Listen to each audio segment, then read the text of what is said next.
Okay, hello everybody. Welcome to Love in the Time of YA, Writing Romance Fiction panel. Thank you all for coming today. I hope you're as excited as I am. We have an amazing panel of authors today. Before I get started, I just wanted to take care of some housekeeping duties. And if you have not silenced your phone yet, including the panelists, now is the time to do that. Checking. I've done that before, so I know. And I also want to announce, I'll announce it at the end of our session again, but I want to tell you all that we will be signing after this panel.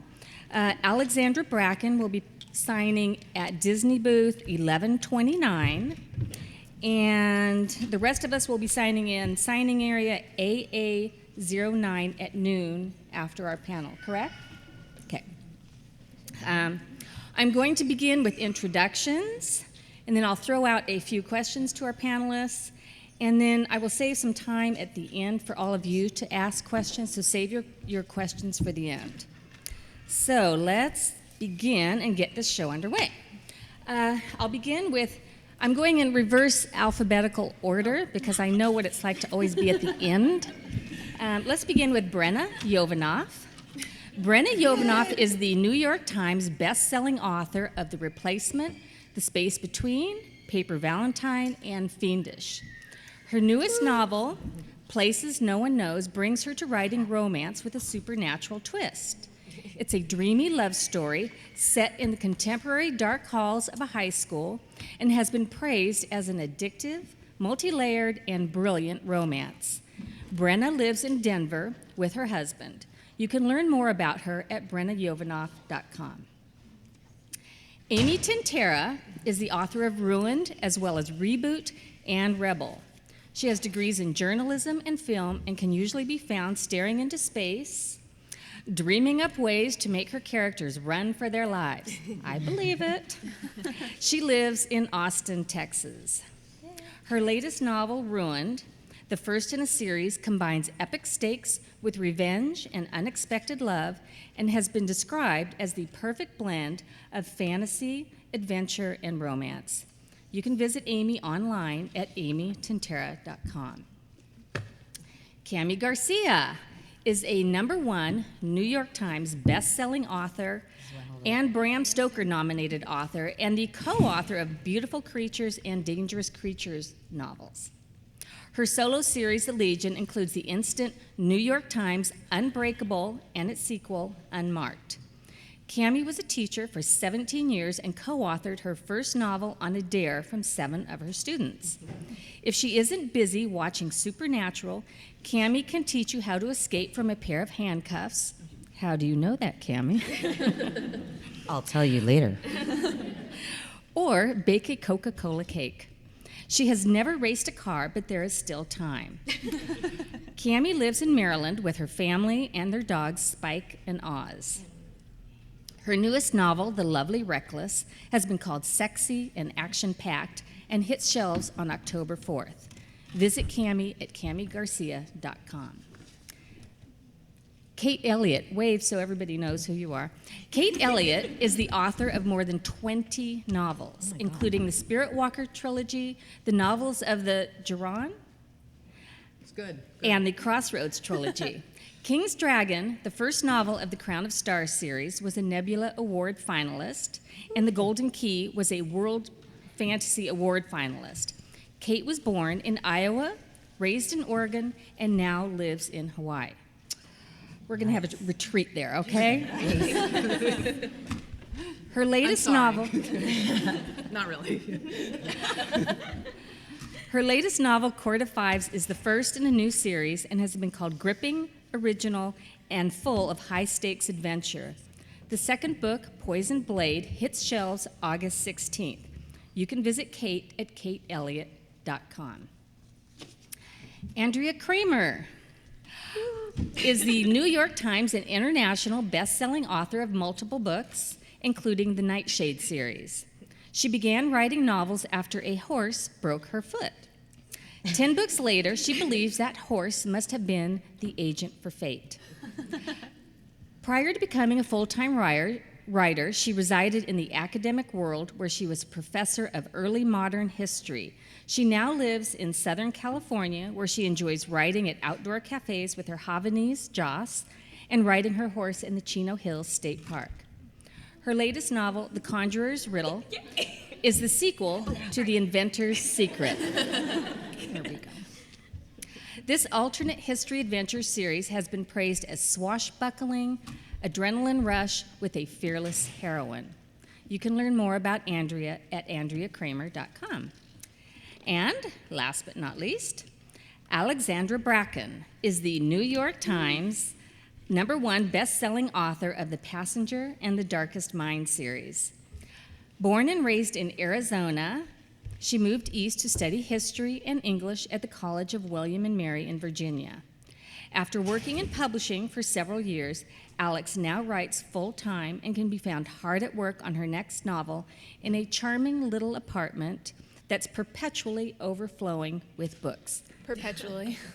Why am I not surprised? Alexandra's newest book, Passenger, has been praised as utterly absorbing, smart, and romantic. And I'm Mary Pearson, author of the REMNANT Chronicles and the forthcoming Beauty of Darkness, and I'm thrilled to be your moderator today. So, let's get started. First of all, I want to give all of you authors a chance to give a very short synopsis of your upcoming or current books so that all of you have a little bit of perspective on what we're talking about as the questions progress. So, Alexandra, do you want to start? Sure, I'm happy to. So Passenger is my latest outing. It came out this past January, and its sequel, Wayfarer, comes out next January. And I've been quick pitching it as basically being Outlander meets National Treasure. It involves two people who are not from the same time period, alas, falling in love, and kind of a treasure hunt that spans centuries and continents. Nice. These are kind of... I know. There's like a mouse pad under here. It's very precarious. It's very confusing. So The Lovely Reckless is my first contemporary standalone. It is about, the quick pitch is Fast and Furious meets Romeo and Juliet. Yeah. It's about a girl who comes from a really privileged background who she makes a mistake, gets herself into trouble, and has to go live with her dad, who is an undercover cop in a middle-class neighborhood. And she goes to a high school, much like the high school I went to, where there's a lot of really wealthy kids, a lot of really poor kids, and a lot of street racing. And so there's like hot boys and fast cars and kissing. Say no more. I'm there. This panel is very exciting for me because this is the first time I've ever been on a romance panel. All of my previous books are just body count and monsters. And so Places No One Knows, my very pink book, is my first kissing book, and in some ways I would say it's probably also my scariest book. It is about a brittle, driven, kind of unpleasant in like the most wonderful way to me, girl who doesn't sleep, and in an attempt to make herself sleep winds up basically like astral projecting into the waking nighttime life of one of the most forgettable, ill-motivated boys at her school, and uncomfortable romance ensues. It is about gender roles and intimacy and introversion and how horrible and scary it is to have someone see you as you actually are rather than the person that you want everyone to see you as. This is Run. This is my newest trilogy. The first book just came out a couple months ago. It's sort of Throne of Glass meets The Selection, a twisted fairy tale about a girl at the beginning of the book. She kills the princess, takes her place with a spot to marry the prince, and plans to kill him and his entire family. It's very romantic. But she falls in love with him, and she is torn between love and revenge. So, I come to YA from epic fantasy, so excuse me, I had to write what is for me a very brief description. So my publisher pitched Court of Fives as The Hunger Games meets Game of Thrones. And it does have a dangerous game, family drama, and bloody political intrigue, trust me on that. But I wanted to come up with my own pitch, so I'm going to set you up for that. So it's set in the country of Aphea, which was conquered 100 years earlier by a people called the Sorrowees. The protagonist is Jessamy. She's the second of 4 biracial sisters born to a father and a mother who can't legally marry because he's Saroese and she's a Fayan. The 5s is the game, and it's like a big obstacle course with 4 obstacles on the outside and the 5th in the center, and there's actually a mystery about the 5s, the game itself, that Jessamy doesn't know at the beginning. And of course, competing in the 5s is what she's always wanted to do, because I wanted to write a story about a girl who was an athlete. But because the sisters have been raised with the father's rigid cultural traditions, she's not allowed to, but of course she sneaks out anyway. And Jessamy meets Cal on a 5s court.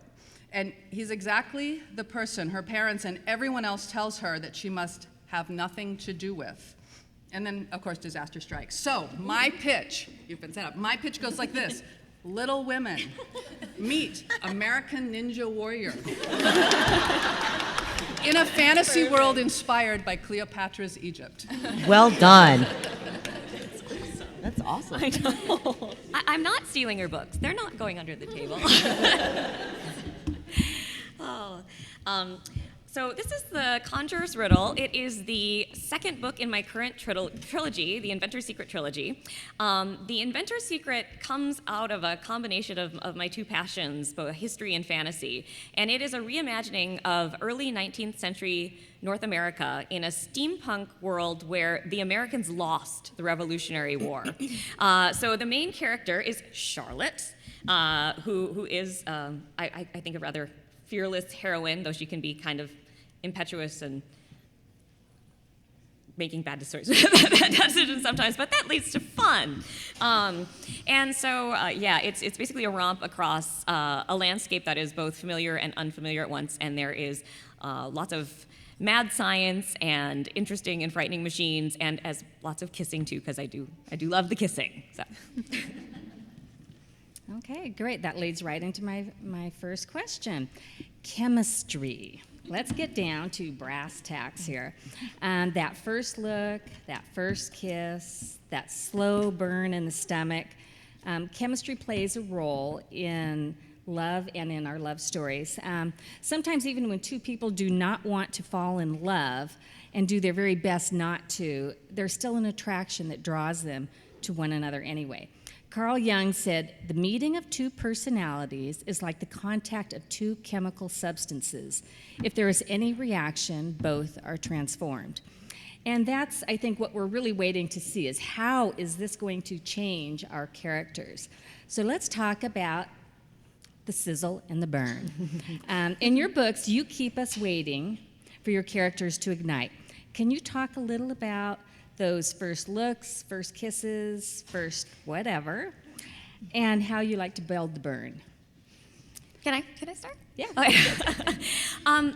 I love this question so much, and for me, I think it's really interesting because I don't know if other writers feel this way, but I feel like in my books I kind of have a tell, like a poker tell, and my tell is that my favorite couples of all time are Han and Leia, Gilbert Blythe and Anne Shirley, and Beatrice and Benedict. So the couple that is bantering and are equally witty and basically constantly verbally slicing at each other all the time are the people I am desperate to fall in love, you know? And so for me, it's a lot about a constant challenging of one another that is fun and entertaining, but also respectful, because to me, a really hot relationship has to be between equals.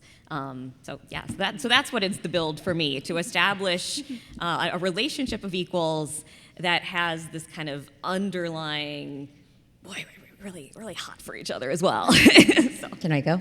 Yeah. Okay. So, having taught a lot of teenagers and not, advancing much past that point myself, I feel like strangely, people always say they don't believe in like love at first sight, and they don't believe in like an instant attraction and all of that stuff, which I totally disagree with. I got engaged after 8 weeks, and I've been married 16 years, like just saying. And I feel like secretly sometimes we are attracted to someone not because of like a physical reason, but because almost the missing piece theory. Like there is something about them that we are trying to kind of either discover, bring out, or have the bravery to throw out there in ourselves, to be brave enough to be yourself. And that's why I love that banter, because I feel like sometimes that person challenging you is challenging you because there's something about yourself like that you don't want to accept or you aren't brave enough to throw out there yet, and that person can see it. And so for me, it's sometimes it's opposites attract, sometimes it's not, but it's about, I feel like by the end you should be transformed by the relationship. But I feel like the transformation, a lot of people will say, why would you have a boy transform your character? And I said, a boy doesn't transform any of my characters.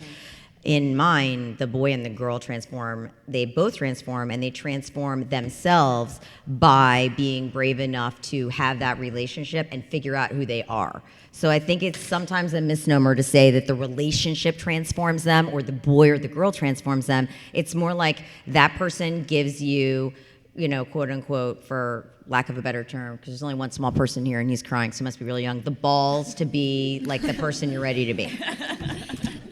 I would like to piggyback off everything Cammie said because, I just got goosebumps. It might be because the air conditioning came on, but I'm going to say it's because of what Cammie said.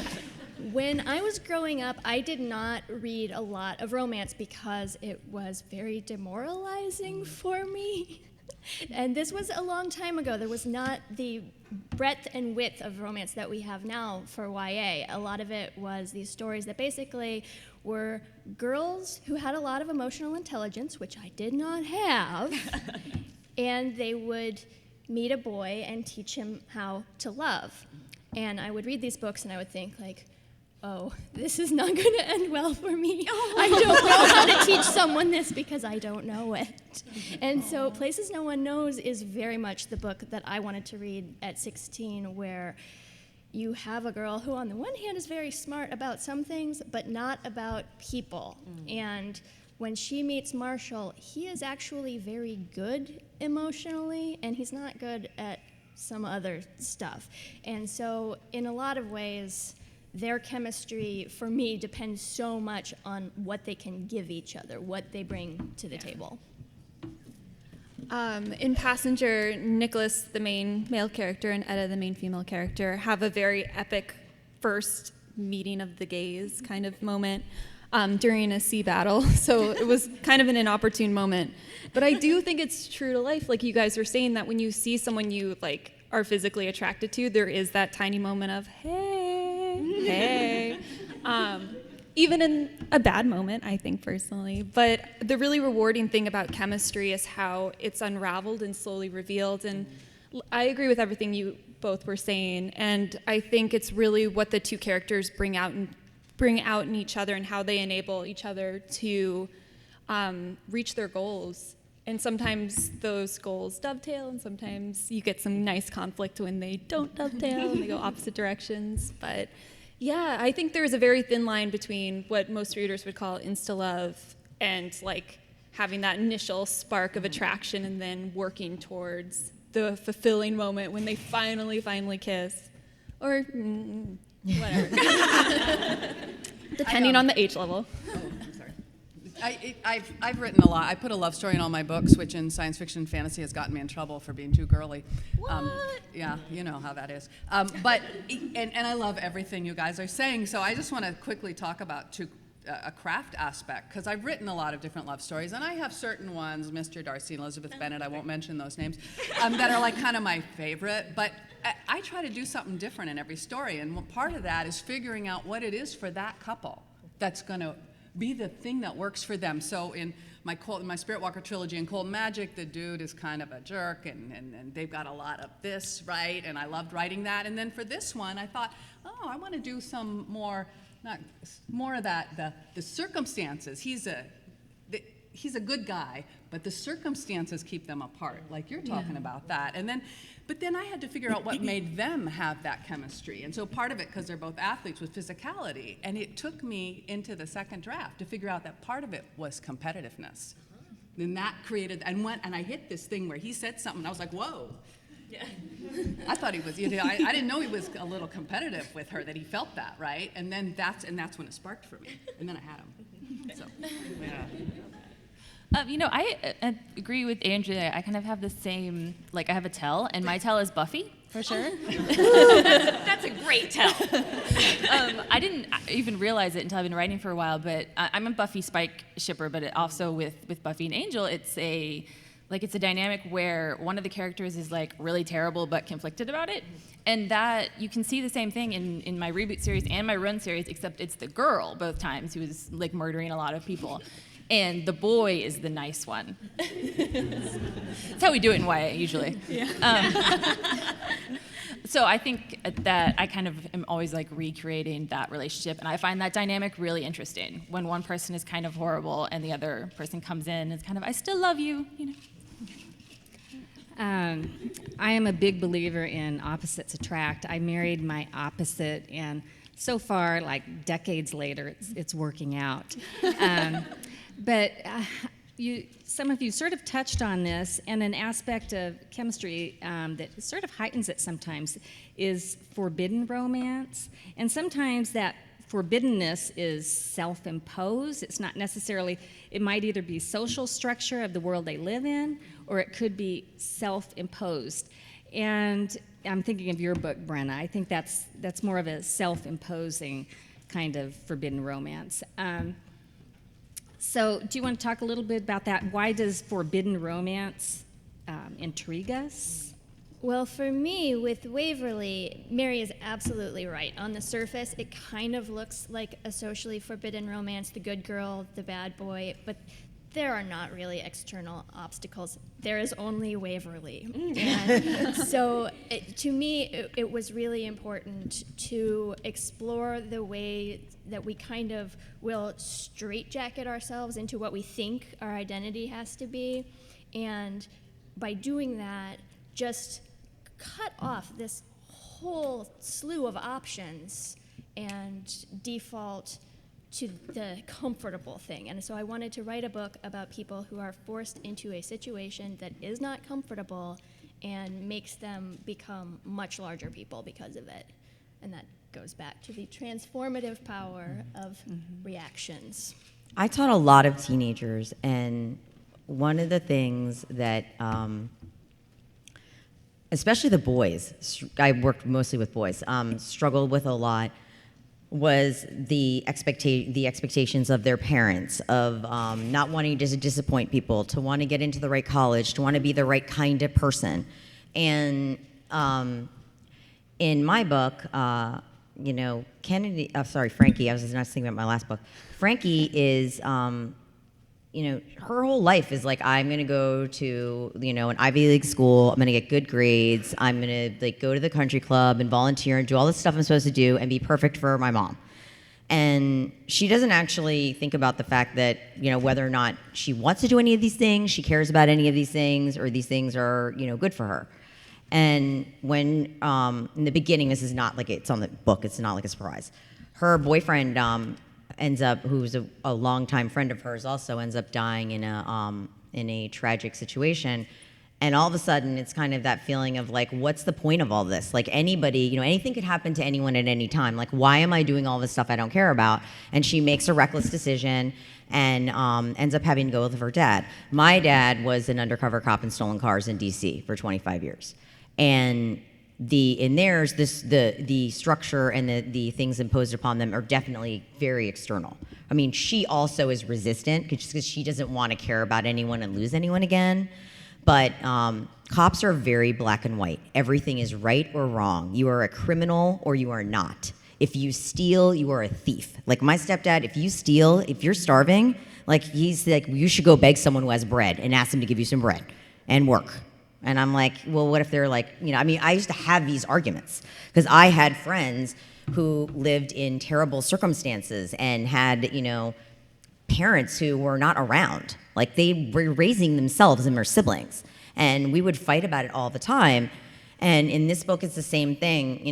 He judges everyone very much on face value of, are they a good person and a decent person, or are they breaking the law and doing the wrong things? And he doesn't think about the why anybody might be doing that. And so in my book, the biggest question for me was, is it ever okay to do the wrong thing for the right reason?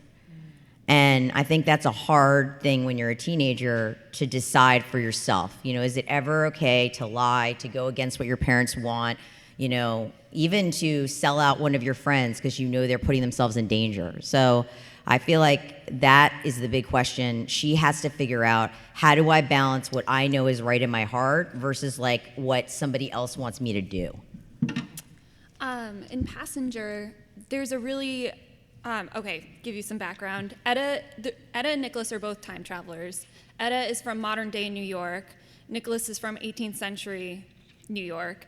And the issue that they run into, or at least what you were saying before, where it's a little bit, it's sometimes circumstantial and sometimes it's imposed by a person on themselves. That comes into play in Passenger with Nicholas because he is a freed former slave, in addition to also being a time traveler. And Etta, being from the future, being white, has this privilege that he does not have in his world. He is constantly clawing for any opportunity that he can get, and he doesn't want anything to do with these time-traveling families and is kind of reluctantly drawn back into this world. So after all of this treasure hunting is done, he is planning on going back to the 18th century. He did not plan on falling in love with Etta, unfortunately for him. But in his time period, and this is something Etta doesn't know, there are laws against interracial relationships and marriages, and so that is a huge sticking point for him, and he has to kind of decide, do I go back and fulfill my one dream of becoming a ship captain and making my own future in the 18th century and being done with travelers, or do I move forward with a relationship with this girl and we kind of just hope that we can find a time period where we can live together and like not be bothered by people, which it is not necessarily a fun thing to be a woman or a person of color when you are time traveling, as they discover. So, building on that theme, because I'm an historian and also as a feminist, I tend to look at structural impositions a lot, and particularly in the Nightshade series, I used the supernatural system in order to talk about gender roles and particularly sexual double standards. So Calla is able to turn into a wolf, and her role in life is to basically fight for one side of witches in a war between two factions of witches that's been going on since the Middle Ages. But a big part of her role is she's going to be the alpha female of a pack, and she is in command of everyone except for the alpha male, who's one rung higher than her on the system. And part of the way she's groomed for that role is that she is not allowed to date anyone until she turns 18 and is formally joined with her alpha male counterpart. But you know, she's 17, about to be 18, and she's all sorts of hormones raging and all sorts of feelings. And again, with like the person who appears, who is the missing piece. I really love that. Someone appears, another boy, who challenges all these assumptions that she's been raised with. And it was interesting because I think when I was writing, it was very, very clear to me what was going on, but I got some responses from readers that I found very surprising but interesting, and I always wonder about the kind of what is lost in translation, or how do people perceive things differently than the authors do? Because of course, once your book is out there, it becomes the readers as much as the authors, and that's part of what's wonderful about storytelling. But what I often got was people objecting to Shay, the new arrival, saying, I hate him. He does not respect Calla's traditions. He's pushing her. And my response was, her tradition is slavery. You know, you don't respect that. But because it was an allegory and not something that was, you know, this is literal historical slavery, it became slippery for people, and that really surprised me. And I also got that her male alpha counterpart wasn't a jerk. Like, he was also an awesome guy, but he was part of the institution. So that to me adds an interesting dynamic of I think what we even struggle with in our politics today, the idea of tradition and what do we hold sacred and what do we need to tear down, you know, and I think that's we just haven't lost that. It's always with us. Right. Yeah, I love the whole, because I love the forbidden romance, the forbidden romance that comes, the antagonism that comes from within yourself, that you're not willing to look, that you can't look beyond your own preconceptions. But, and as I said, I've done that, but and with Court of Fives, I went more with what as Alexandra and Andrea were saying, with that it's the culture. So what if two people really are good together? And what if the culture is the one telling them, no, you can't be together, no, this isn't acceptable? And what if by the terms of the culture as it stands at that moment, it's true? Then what happens? What do you do then? Do you change the culture? That's a much bigger issue, Okay, I want to talk a little bit about conflict in the writing process. And putting characters through hell is part of a writer's job. And I notice all of you really enjoy your job a lot. Whether you're tossing them overboard on a ship or making them confront their own devils, you throw them into one tight spot after another. And I'm wondering selfishly, how many authors, writers are in the audience? And then I know there's always twice that, the people that don't want to raise their hand. So I'm curious about your writing process, because mine is always changing. Do you know every turn of events before you sit down to write? And do some of them take you by surprise? What is your process like? Inquiring minds want to know. It's okay. I have an easy answer for this because I worked it out. I write by the Hawaiian Islands method, which is that I know the beginning where I start, and I know where the end, and I know some of the big things that are going to come along the way, and some of those may be conflicts, and some of those may be just points along the way. And then when I write, I discover, and some of the best stuff. In fact, usually there's a couple of moments in every book that I never could have thought up beforehand. It has to come, and I'll go like, whoa, and then I get all excited. And that's actually for me why I write. That's for the those fun moments part, when yeah. my mind is doing something I'm not conscious of. I'm also really excited about this because my process is exactly the same of Kate's, and that means I get to move to Hawaii. So yes, She's worried. I have to know the middle. I mean, I guess I have to know the beginning because you have to start somewhere, but I have to know the middle. And a lot of writers talk about having the sagging middle problem, and that's usually never an issue for me.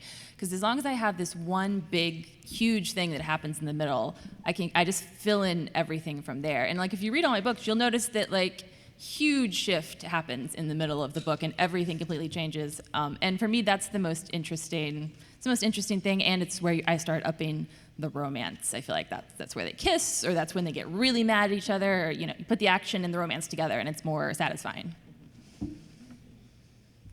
This sounds like a very good technical solution to my giant sagging middle problem of every manuscript. My process is very disorganized. I cannot explain the level of disorganization without sounding slightly crazy. Some people outline, some people have major milestones kind of planned out. Some people write their scenes out of order, and then there's me. I write everything out of order. I write my sentences out of order. It gets worse. I'm a really auditory person, and so rhythm matters a lot to me, and what will happen is I'll be writing along, and I won't be able to think of the word I want to use. I know kind of what it sounds like, and I stop, and I just write like comma, comma, comma, and then I move on. And so I do this sometimes in the middle of sentences. Sometimes I'll know it's an adverb, and I'll just do like comma, comma, comma, Lee, and move on. And That's so amazing. I draft really fast up until the point where I have to play the biggest, messiest game of Mad Libs ever, which is to go back through and try and guess what past Brenna was sort of thinking about. Like, what word did she want me to put there? And I think of it sometimes, and sometimes I just delete that sentence because I don't understand what it means. I have never seen anyone who does this, and I don't recommend it, but it means that I can't even show my manuscripts to critique partners until I've played the Mad Libs game. Like, we don't have like partial manuscript sharing with me. That just won't work. I love it because I will write sometimes with asterisks, say something smart here. Yeah. And sometimes that never comes. It's totally okay to do that. Like, leave yourself notes, highlight things that you have to fix later. Like, if you're on a roll, don't stop and research unless it's absolutely critical to the action happening in that scene. That's like one of my biggest pieces of advice for writing in general. For me, I figure out the character's emotional arc, the main characters, and then I layer on top of that. So I layer in what the actual plot is, which is probably why I have a saggy middle, always. And then sort of world building on top of that, and it's a lot of passes of revision. I think a lot of authors are afraid to admit that they do very intense revisions, but I have discovered, having done this for a couple years now, that books are really made in the revision process, so I'm no longer afraid of having that messy draft, and like it just becomes sort of like this interesting puzzle of fixing everything once it's kind of layered in place.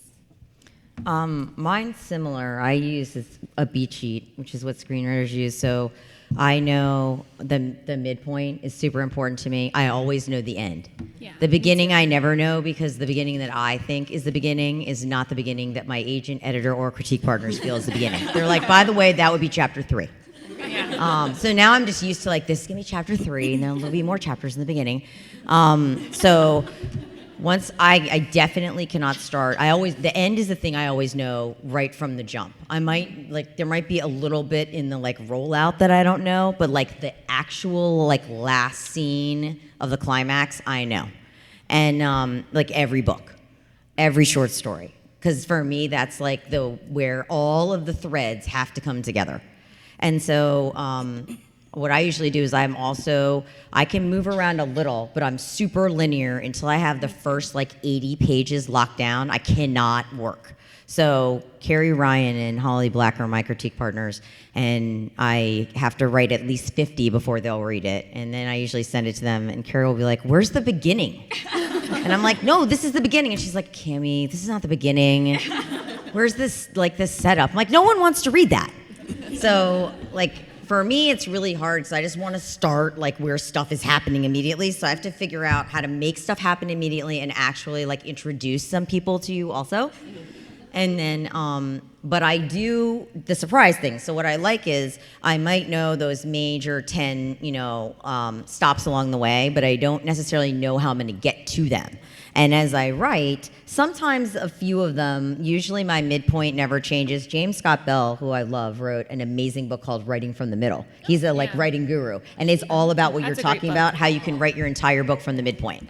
And I was all like, I don't know if it's awesome, but I was like, I'm not like prepared for that, but you should read it since you know how to do it. I guess I'm so smart and I didn't even know it. I know, and but it's really cool because it's about how if you know certain points of the book, you can actually write the book without necessarily having to know, the beginning or whatever.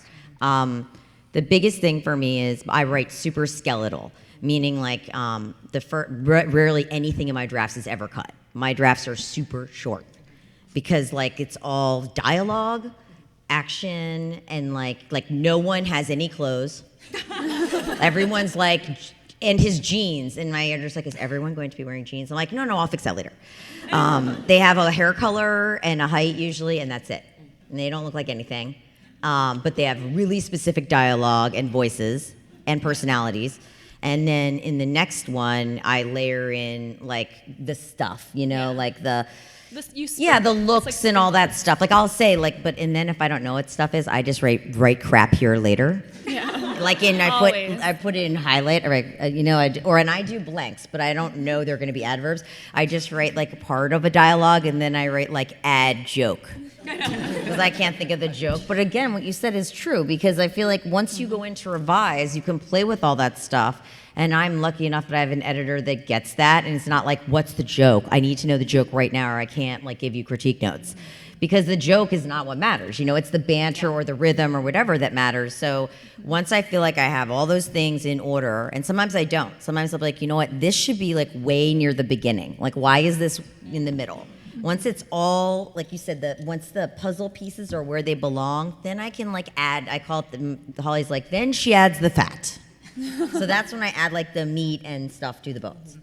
The biggest thing I've learned in many years of writing is that I used to love first drafting, and revision was hard because I didn't know how to fix things. Now, to me, revision is where the book becomes the book. I hate drafting. It feels like bloodletting. And I love revising because now I can look at things. Yeah. So if you are in that thing where you're not sure that revision is hard, it's okay. It's supposed to be hard, but it ends up being fun. Once once you're okay with it being hard, it becomes fun. Yeah, exactly. Yeah. Okay, I want to ask you now, your books are already rich with elaborately imagined worlds, friendships, mystery, action, intrigue. Why write about love too? Why is writing about love important to you and to your audience? Everything is about love. Like, I mean, even just to go back to Beautiful Creatures, because people would say, what if I don't like, romance? And I said, and true of all my books, people say there's always a lot of grown-ups. And I'm like, yeah, because even if there's strife with those adults, those teachers, those parents, like my books are about all different kinds of love. Like the love you have for your best friend, the way you rely on that person, which I think, people say there's no such thing as insta-love and like, love at first sight. I'm like, well, like when I meet my best friends, it's like love at first sight and we are best friends from the next day on. It's exactly insta-love.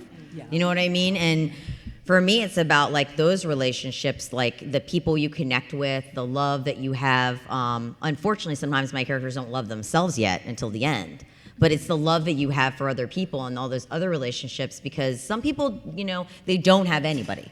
Yeah. But often, either through the story you'll find someone, or you do have someone, whether it's a teacher, a friend, and I feel like those kind of relationships are just as important as like the romance, and often are the beginning of the romance. So I'm so glad you asked this question. So in my many years writing in adult science fiction and fantasy, it is common for me to hear critics and reviewers and readers, not all readers, proclaim that violence and brutality and people being nasty and grim to each other is profound. And that love and cooperation and kindness are sentimental and girly and wish fulfillment, the Mary Sue stuff. But, in my experience, violence is one of the easier narrative choices. Not always easy, it depends on the context, but it is an easier, and that love is a bold choice, because as you said, love is everywhere. Relationships are what ground us in the world. And so for me, writing about love is a courageous choice. I love that. I love everything that. that's been said, and I also think, and you definitely just pointed to this, what you're saying, like the coded language used in spaces like this about love is very gendered. The idea that romance is somehow less worthy of admiration or acclaim, that it has fluff as opposed to substance, and a lot of I think it even flows into censorship. So and I'm going to say I love the Hunger Games, so please don't take this as a diss of the Hunger Games, but one of something I've felt very strongly with for a long time in a conversation I've had with many people is that if Katniss had sex, the Hunger Games would be banned everywhere. Because it's okay that people get beheaded and gutted and just diced and sliced in every way brutally, and that they are children. But this book is still it starts as a middle, like it's being assigned in middle schools, and I don't have a problem with that, because I think the world is hard, and I think that young readers can take way more than people think they can. So, but that would not be the case if her sexuality was at play in the book. Totally. And so it's not, and I agree completely. Like the choices, the hardest choices we make in life are about what we love, what we are deeply committed to, both people and ideals.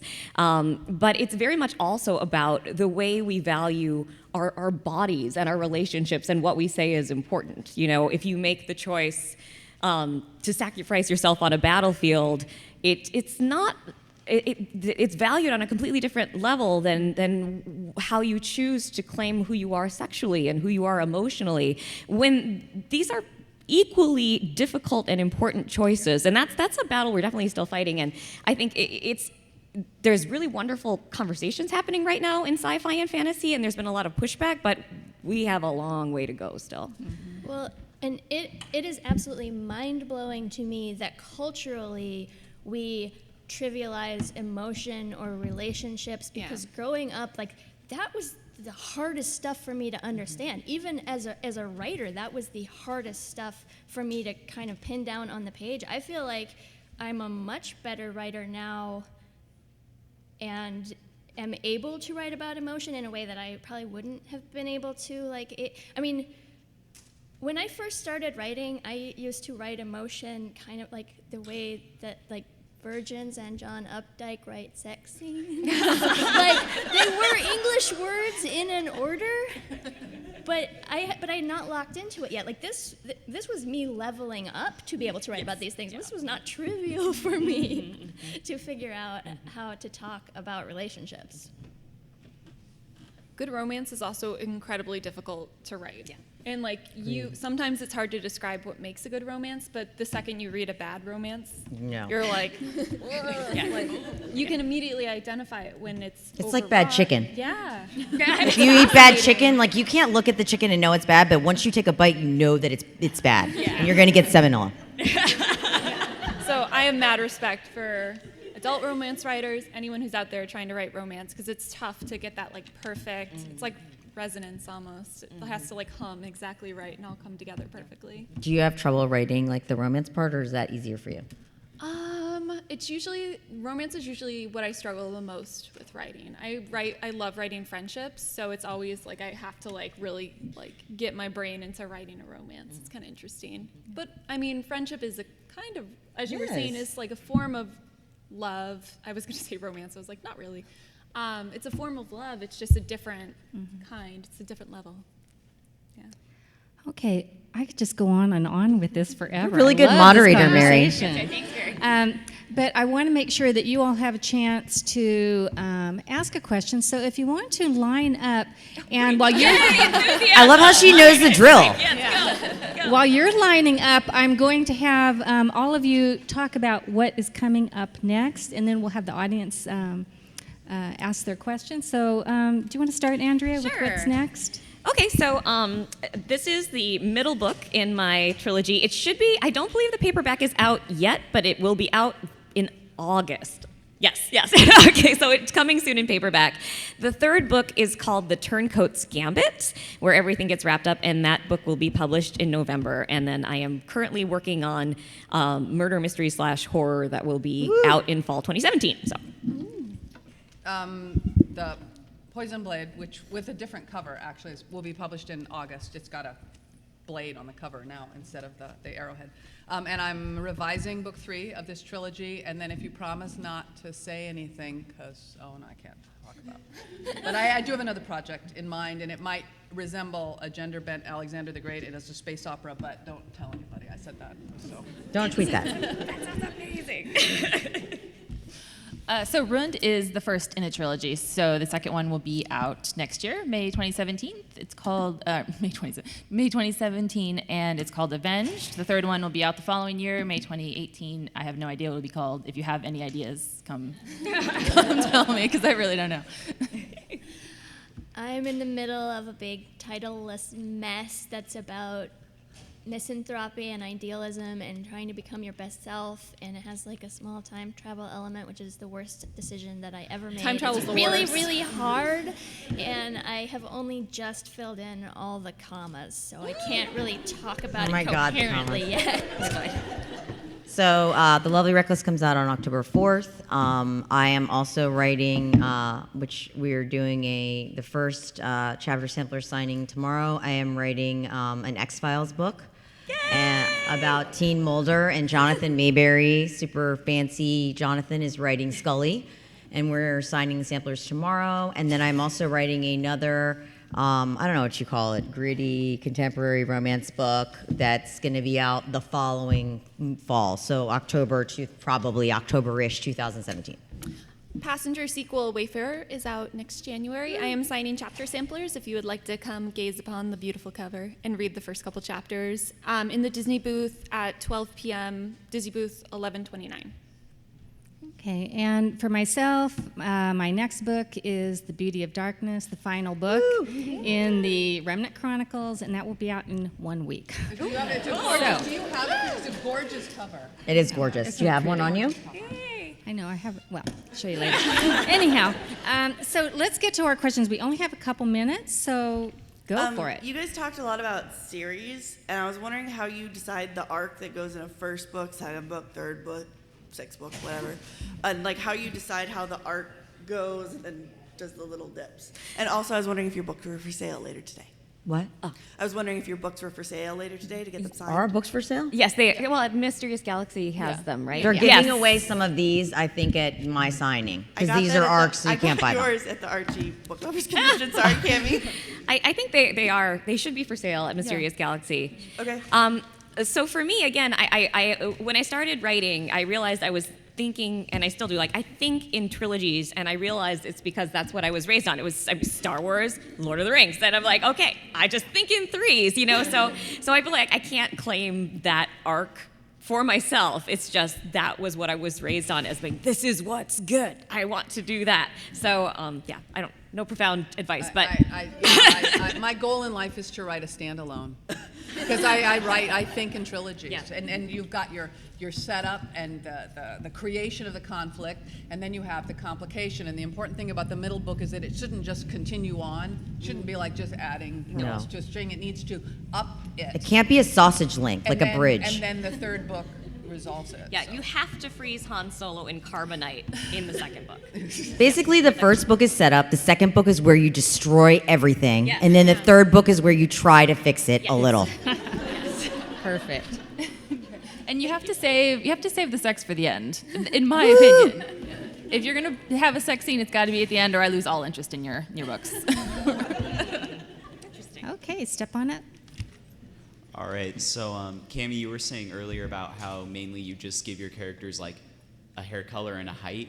How do the rest of you deal with characterization? Because I know like sometimes like if it's not enough, people can't imagine your characters, but if it's too much, people are just like, just get on with it. Yeah. Well, I fill it in later, though. I mean, I don't leave them with, like, no stuff. But I do agree with you that I like to describe them enough, but leave enough space that, like, it can become, like, your fantasy guy. Yeah. I also learned when I was writing the Darkest Minds trilogy about the reader bias, where unfortunately people just assume a character is white when they read it, whereas Chubbs in the Darkest Mind series is African American, and he's described that way, but it's not. It's like described once or twice, and I really regret not describing it more, just to constantly reinforce it.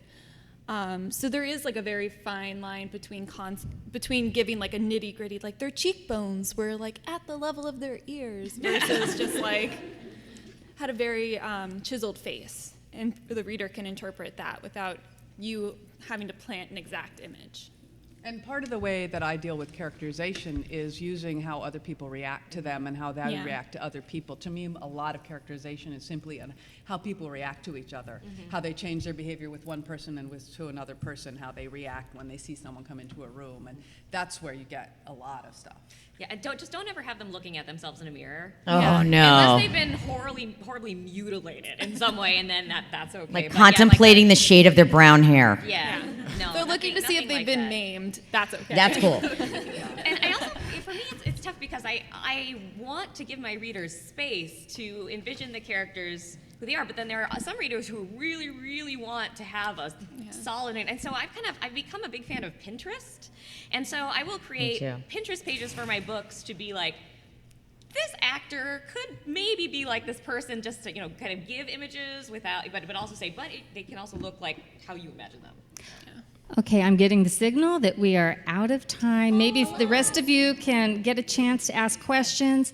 A reminder. Come to the signing, too, and we're signing your books. They're We can answer questions. signing Alexandra at Disney booth 1129, the others at AA09. So could we give a big round of applause for our authors today?